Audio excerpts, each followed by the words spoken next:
Hello guys, ఇది వచ్చేసి మా ఐస్ క్రీమ్ చేసాం కదా. 24 hours అయిపోయింది. ఇది వచ్చేసి పాట్. ఇప్పుడు ఎలా అయిందో చూపిస్తా ఐస్ క్రీమ్.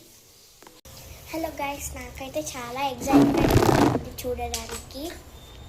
నాకైతే చాలా ఎగ్జైట్మెంట్గా ఉంది. ఇప్పుడైతే చూసేద్దాం.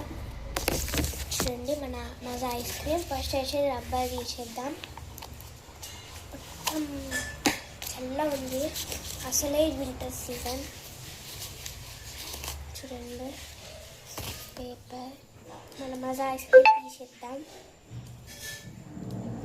నా వల్ల కావట్లేదు, చాకు తీసుకుంటా. గ్రైండర్ సౌండ్ వస్తుందని సారీ, ఎందుకంటే మేము బిర్యానీ చేసుకుంటున్నాము. అది నెక్స్ట్ వీడియోలో చూపిస్తాను నేను. చూడండి చాకు తీసుకున్నా. ఈ డిస్టర్బెన్స్ కాబట్టి సారీ. మీకు తీసుకోవాలి.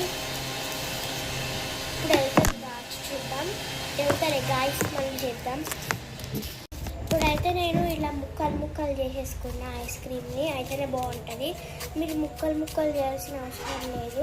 మీకు ఎక్సైట్మెంట్ కావాలంటే ఇట్లా చేసుకోవచ్చు. ఇప్పుడైతే ట్రై చేద్దాం.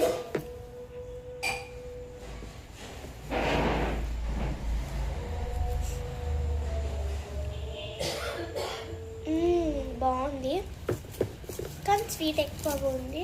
ఇది వచ్చేసి సమ్మర్లో ట్రై చేయాలి, ఫుల్ కుదురుతుంది.